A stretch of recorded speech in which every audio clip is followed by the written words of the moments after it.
So the 2013 charts of Google's most popular searches in Australia are just in, with the top Google search at number 1 being "What is twerking?", shortly followed by "Who is God?". Now, on saying this, I don't think you have to be a genius to figure out which of the two questions is more important to be asking Google. I mean, one could potentially explain the reality of our existence, while the other would potentially leave us scarred for the remainder of our existence. And look, I know there's a lot of skepticism surrounding this issue, and quite frankly, I don't blame you. I mean, the meaning of God has been thrown around so often we forgot what it means. From some Zeus-like man in the sky with a big beard, to Thor, to a half-animal, half-human creature, to Kanye West shamelessly producing a track titled "I Am God" on his album Yeezus, to Eminem then self-proclaiming himself as the rap god, a new brand of clothing titled "I Am God", and who could forget Justin Bieber and his believers. You affectionately refer to your fans as beaners. No believers. And now I understand that most of this may be exaggerated, and many of these examples are mere semantics and plays on words that are probably being taken out of context, as let's face it, nobody actually believes in Bieber, and I highly doubt that Kanye West considers himself a god. When someone comes up and says something like, "I am a god," everybody says, "Who does he think he is?" I just told you who I thought I was, a god. And now Kanye West smashes his head into a street sign really, really hard. Oh! Kanye! Oh, Kanye, you okay? Sounds like Kay's got a new hit. A god. That's who I think I am. Kanye, you okay? So with all these misconstrued definitions of God, the least I could do is help clear the water and help us finally find out who is God. Well, to begin, let's start with the things that we all agree on.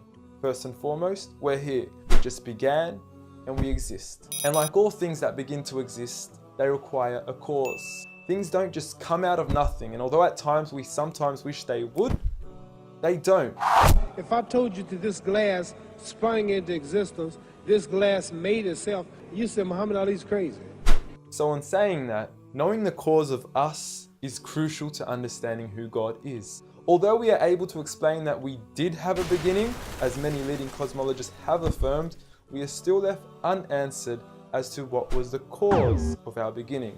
And before you lash out saying, "Oh, but we can't see what happened before we began," or "you can't prove there was a creator," we say quite openly, neither can you disprove a creator. And by observing the reality of our world and our existence, its order, its structure, and the systems, I see no reason not to believe in a creator.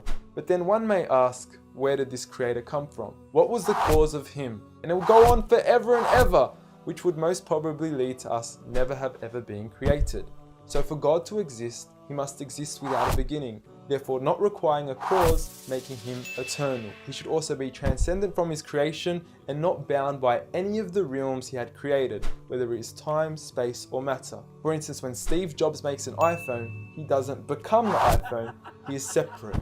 And of course, we could also argue that he is one. This makes the most sense, and it would also avoid any potential conflict between two disputing all-powerful gods with conflicting interests. But we still don't know which God is he. Are you Zeus? Are you Thor?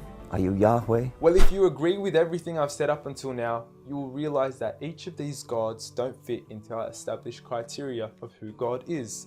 They are all created beings, they are not eternal, they have not created anything, they are dependent, and they require sleep, rest, oxygen, and food.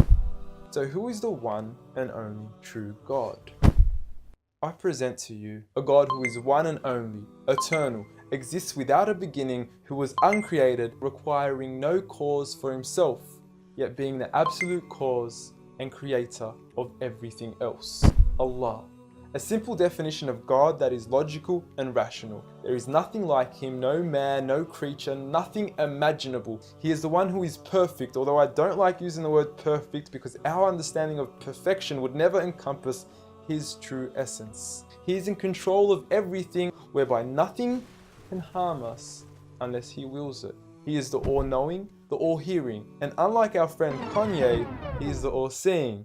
Many of us would then argue that although these verses do provide a logical and sound concept of God, how do we know that these words are indeed the words of God? Well, first and foremost, the Quran isn't just any book. It was revealed over 1400 years ago as direct revelation from God to the final prophet Muhammad, peace be upon him, and was sent as the most eloquent piece of literature to before mankind. Revealed at a time where poetry was rife and to a population housing the best of poets, only to leave them speechless and at a loss for words. Now, what is important to note is that the Quran doesn't fit in any of the known classes of poetry nor prose. Rather, it is a fusion of both that even to this day shake the hearts of Muslims and non-Muslims alike. It's almost trance-like. I mean, you can hear it's very euphonic. I mean, there's a lot of internal rhyme and end rhyme, and the rhythm is not predictable, and it's beautiful. Even to this day, the Quran remains incomparable and stuns humanity with its accurate references to science and history, from accurate descriptions of the human embryo to historically accurate references to the different rulers in the different Egyptian dynasties. And no matter how many times people will try to discredit the Quran on its authenticity, it remains standing. Will you please, at the very next science lesson, get some salt water, get some fresh water, and mix them and see what happens? The Quran says 2 seas, not 2 cups of water. And to those that doubt it is from God, the challenge is simple. Bring forth something that can compare. And now, although this challenge has been attempted multiple times throughout the past, history has witnessed that no man has been able to rival the Quran. But does this challenge still apply today? Well, we could surely put it to the test, and who better to choose than the self-proclaimed rap god. Call yourself the rap god. Eminem, dubbed the best of his time, being incomparable with anyone in his league. The last thing the world needs is another me. Now, if we compare the works of Allah with the works of Eminem, we are left with this. Slickety gibbity hippity hip hop, rappity rap, packing a mac in the back of the act, pack back, rap, yak, yakety yak yak. At the exact same time, I attempt his lyrical acrobat stunts. Look, content-wise, I don't know. However, we can't deny that lyrically he is impressive. He has rhythm, rhyme, style, alliteration, and assonance. A short video online even indicates that in one of his songs he almost made every second to third word rhyme. But how does he compare with the Quran's smallest chapter of 3 verses, Surah Al-Kawthar? Now, in just 10 words, Allah is able to use over 30 linguistic and rhetorical devices, including emphasis, multiple meaning, grammatical shift, word order and arrangement, ellipsis, conceptual relatedness, intensification, choice of words, repetition, intimacy, exaggeration, and prophecy, along with many, many more. What's also important to note is that the linguistic devices in the Quran aren't just thrown about randomly. For instance, Allah would use palindromes strategically to describe the terms glorify your Lord and the orbiting of planets, as though both processes are occurring continuously, non-stop, one after the other.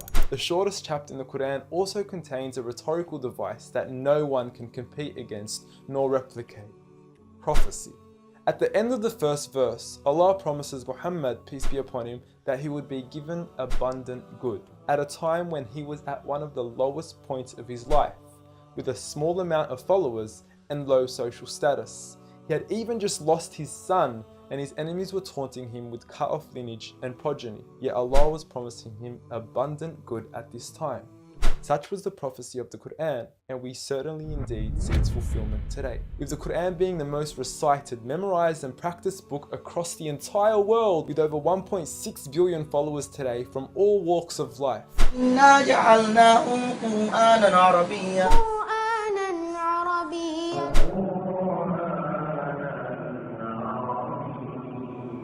Now, I know many of you are probably thinking, okay, cool story bro, but what's the purpose of the Quran? Well, the importance is that it gives meaning to life, from our overall purpose of existence to why we're here and what happens once we die. God teaches us that each and every single one of us is being tested.